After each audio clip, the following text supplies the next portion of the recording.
अस्सलाम वालेकुम dear students, welcome to my channel chemistry concepts. Last lecture में हमने इलेक्ट्रोनेगेटिविटी टर्म को समझा, तो इसमें हम देखेंगे कुछ इलेक्ट्रोनेगेटिविटी से रिलेटेड इंपॉर्टेंट शॉर्ट क्वेश्चंस, जैसा कि which is the least electronegative element, which is the highest electronegative element, and who introduced the term electronegativity। या इसका एक मुतबादिल शॉर्ट क्वेश्चन पूछा जाता है कि what is the Pauling scale of electronegativity और how Pauling measured electronegativity। और उसी से derived एक और क्वेश्चन बनता है कि why we cannot measure the electronegativity directly, why we cannot direct measure electronegativity of an element। तो ये एक most important short question है कि electronegativity difference is the index to the nature of bond। या इसको यूं भी पूछा जाता है कि nature of bond can be determined with the help of electronegativity difference of the two bonded atoms।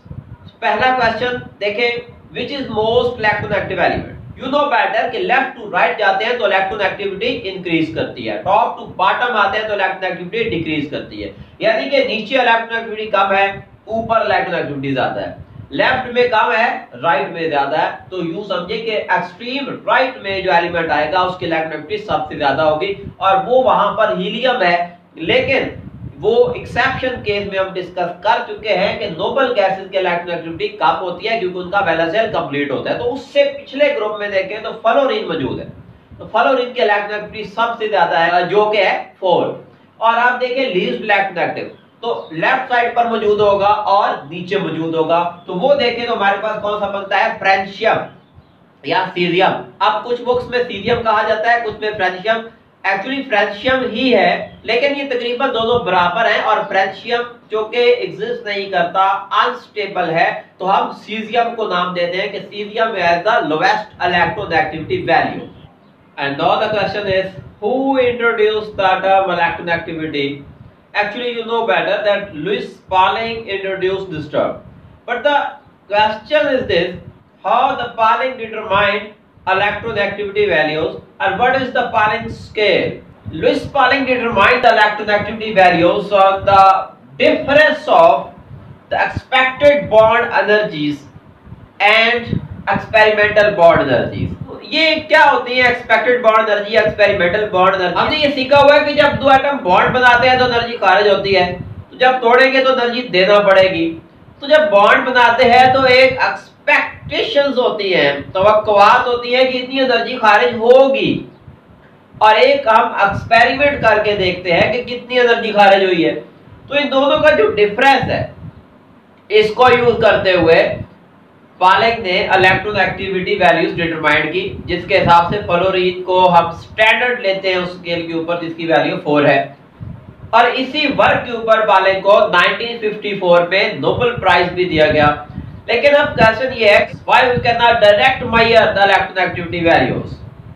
देखें, इलेक्ट्रोनेगेटिविटी की डेफिनेशन ये थी कि electronegativity is the ability of an element to attract shared electron pair, यानी कि वो electronic जोड़ा जो बॉन्ड बनाने में हिस्सा ले उसको अपनी तरफ खींचने की ताकत। तो जब एक एलिमेंट है उसने बॉन्ड नहीं बनाया तो हम कैसे डिटरमाइन कर सके, हम कैसे उसको मेजर करें? तो इट मीन कि जब एटम बॉन्ड बनाएगा तो उसका शेयर्ड इलेक्ट्रॉन होगा, फिर ही हम देख सकते हैं कि कितनी एबिलिटी है शेयर्ड इलेक्ट्रॉन को अपनी तरफ खींचने की। So this is the reason. अब एक और क्वेश्चन है जो कि पेपर पॉइंट ऑफ व्यू के हवाले से बहुत इंपॉर्टेंट है, पूछा गया है काफी दफा एग्जाम्स के अंदर।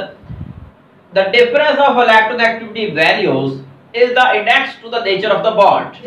और ये सवाल ऐसे भी पूछा जाता है कि how we can determine the nature of bond with the help of difference of electronegativity value, यानी कि हम कैसे पता चला सकते हैं इलेक्ट्रोनेगेटिविटी की वैल्यूज को देख के कि दो एटम्स ने जो बॉन्ड बनाया हुआ है ये आयोनिक है, कोवलेंट है, या इसका कितने परसेंट आयोनिक है, कितने परसेंट कोवलेंट है। तो इसके लिए आपको 3 चीजें याद रखनी है। नंबर 1 ये है कि अगर दो एटम्स ने बॉन्ड बनाया हुआ है और उनकी इलेक्ट्रोनेगेटिविटी का डिफरेंस 1.7 से ज्यादा है तो फिर वो बॉन्ड आयोनिक होगा। जैसे कि Na और Cl का आपस में बॉन्ड बनवाए तो इनका इलेक्ट्रोनेगेटिविटी डिफरेंस देखें 1.7 से ज्यादा आ रहा है। अगर इलेक्ट्रोनेगेटिविटी का डिफरेंस 1.7 से कम आता है तो वो बॉन्ड कोवलेंट होगा, और अगर उनका डिफरेंस 1.7 आ जाता है तो वो बॉन्ड 50% आए, देखो होगा 50% कोवलेंट होगा। अब कोवलेंट की भी आगे दो टर्म्स होती हैं, polar covalent and non polar covalent. तो अगर इलेक्ट्रोनेगेटिव का डिफरेंस 0 है तो वो नॉन पोलर कोवलेंट बॉन्ड होगा, और अगर इलेक्ट्रोनेगेटिविटी का डिफरेंस 1.7 से कम है लेकिन 0 नहीं है तो फिर वो पोलर कोवलेंट बॉन्ड होगा। तो इस तरीके से हम बॉन्ड की नेचर को देख सकते हैं कि what type of bond is there if we know the values of electronegativities।